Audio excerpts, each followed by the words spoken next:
So in this video I'm going to be showing off this Warhammer 40k Ork Battlewagon that I've converted for my Mega Construx animations.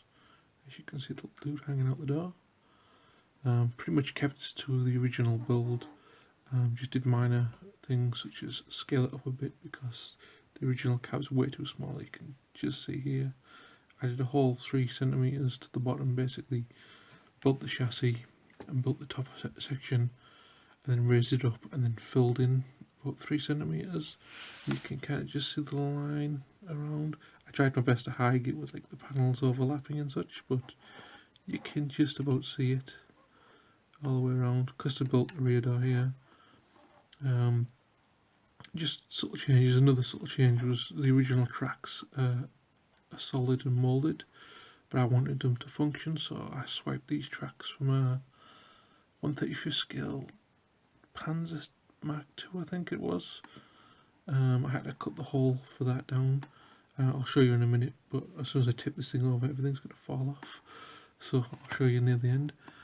Custom built the side doors because obviously the original ones were no longer functioning. Also built hinges so they can actually open, because I do want to use this in animation, so it needs to have some functioning abilities. The original plough was actually supposed to be a lot higher up with these teeth kind of blocking the viewport here, but obviously with it being up here it wouldn't have worked, so I lowered that down. Originally it does have a set of dual front wheels, but I wanted a little step ladder for the doors, so I kept one set and just left the one set here. So I've got those in the bits box. The guns on the side, the arch is supposed to glue them in place, but I wanted them to have a couple of bits of pivot, so again I made a little hinge and put that there. Wasn't really much of a hinge, I used the original hinge and just a bit of sprue styrene there and a hollow sprue styrene there, hollow pipe styrene. And you can just about, well, I'm getting this on the camera because I can't look at the camera at the moment. Hopefully that is on the camera. This exhaust was originally at the back, but because I was going to have an opening door at the back, because originally it's supposed to be open, that kind of blocked off the door, so I moved it around here because there's already another exhaust on this side, so kind of makes sense. Show you some of the interior. I will disassemble this and show you some more. You can just see a bench, possibly for the gunner on this side, and then on this side. It's pretty hard to tell with the darkness. I've got all the lights on, but you know, it's just a little too dark in there. Same with the cannon. The cannon, I wanted to make that still be able to move, because you also want to glue these in place, so you can just still move the gun and such. Same with this gun up here. This, I also hinged the hatch at the top. This is also got ability to move around and such. Also the ability to remove it completely in case I just want to use it as a hatch. Not sure if you can. 1 second. It's going to be a bit of a fiddly thing to do. That's why it's already done. Yeah, you can just about see the little visor, because that's obviously supposed to be where the gunner sits for this thing. But yeah, let's see, what else can we talk about? So yeah, I did a few little bits and pieces here. Obviously, just trying to keep with the Ork style, with the whole it's made of patchwork, but also keep the original flaws, such as the panel caps here and here, because obviously it's just meant to be slapped together the night before a battle, and if it survives they just add to it later, but if it doesn't then they salvage what they can. But I've added detail here and there where I can, like extra welds here, just because there was no detail there, so I just put some welds in. Same here, all the way around the turret and some other places too, just because there was detail to put there. So I'll show you a bit of the interior. Yeah, as for the gun, there's not really much room in there, so it's just somewhere to put a figure stand. Same with that.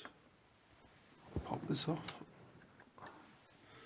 so I can also use this as a pickup truck as well,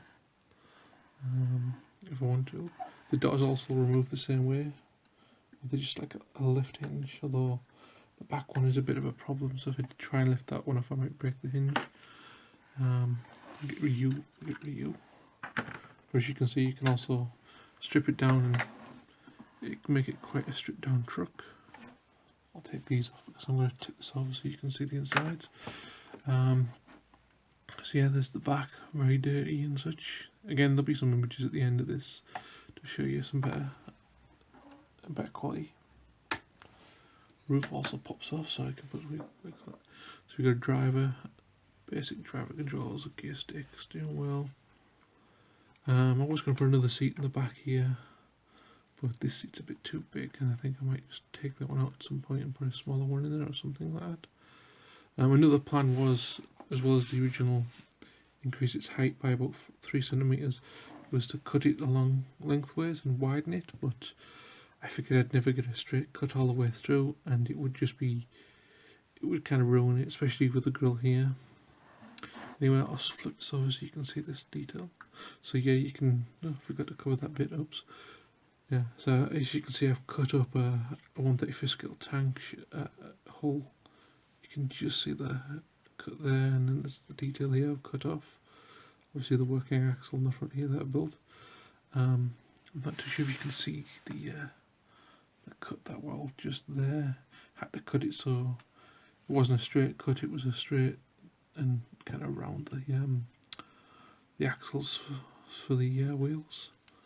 But again, it does work.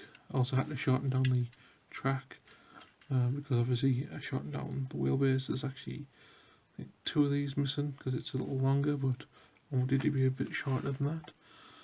I'm just trying to see if you can see it in there. No, you can't really see the detail. As for painting this, I'd used the same technique as I did with the other two, where you paint the rust on and then you dry brush on the colour. So I kind of went with yellow so you can see the rust bleeding through. It's a very good technique. Reason for painting this yellow was, from what I found out from the orcs, is yellow is a sign of wealth, but it's also, they have a belief that if you paint something yellow, it has bigger explosions. So if you've got a cannon and you paint the cannon yellow, it produces bigger explosions, and since this has got a cannon on it, I painted it yellow. Which kind of reminds me, because I do want to kind of scratch build a tank in a similar fashion, which I may also paint yellow. But I'm not entirely sure what colour I'm going to paint that because I haven't started that one yet. But yeah, this has been the Ork Battlewagon that I've built, converted for Mega Construx. Like usual, there'll be a slideshow at the end with some better images. Hope you enjoyed the video, and I'll see you in the next one.